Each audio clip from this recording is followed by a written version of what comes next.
called Drought, Stricken area, and it was made in 1934. I think we should start off with the title because I think in the title it kind of says like has a very serious and like severe, has a severity towards it, because it's not just saying that this is a drought and this is what happens, but it's saying it's a drought-stricken area, and so there's a little bit of like kind of like a severity towards it.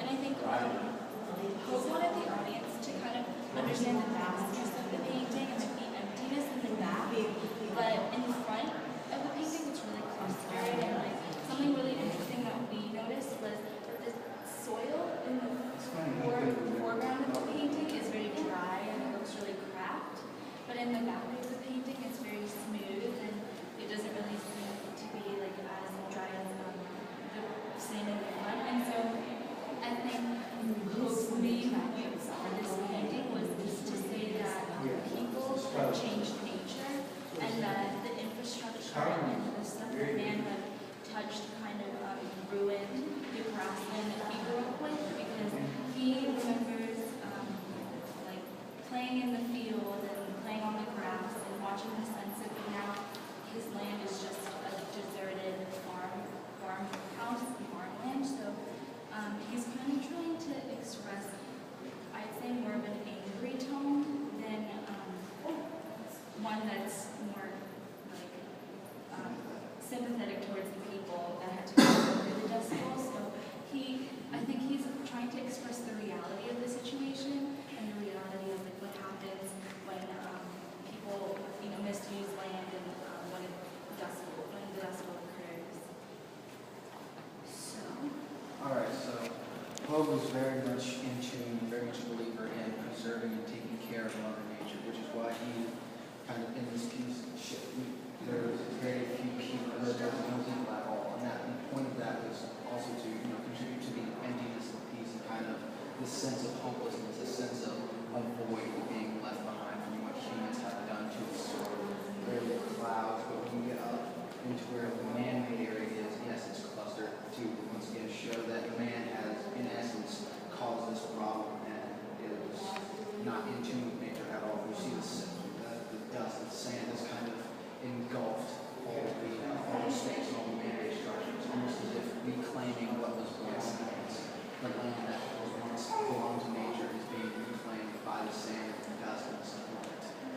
And just some symbols that we saw was the cow looks extremely helpless and it looks like it's about to die of starvation, and there's a vulture that's kind of just waiting for the cow to die so that it can prey on the cow.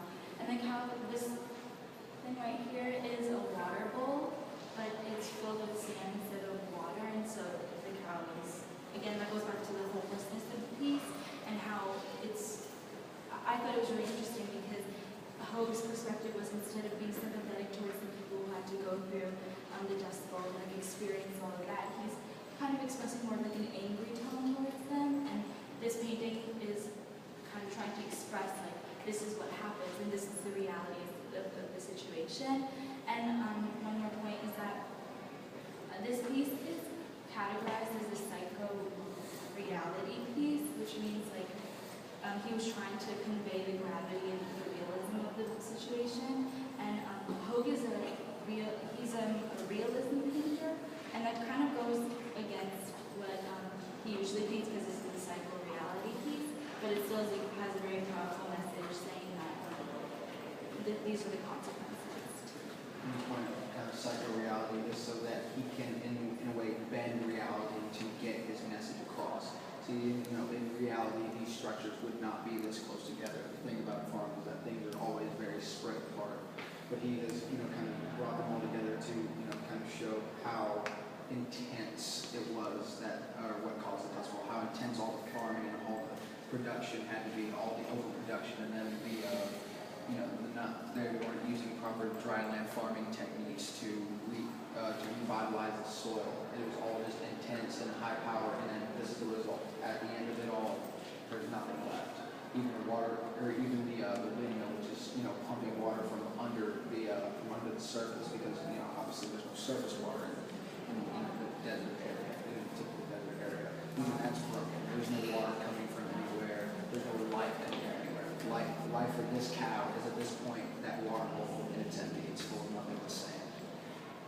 Just in general, the piece itself looks dry. Look at the colors, just browns and reds, and then you have this little bit of blue sky, and even that's empty. One cloud and a couple of birds, likely vultures. They're just preying off of dying animals and dying people.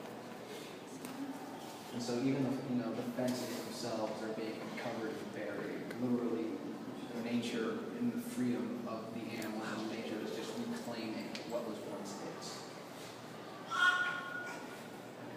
Very nice.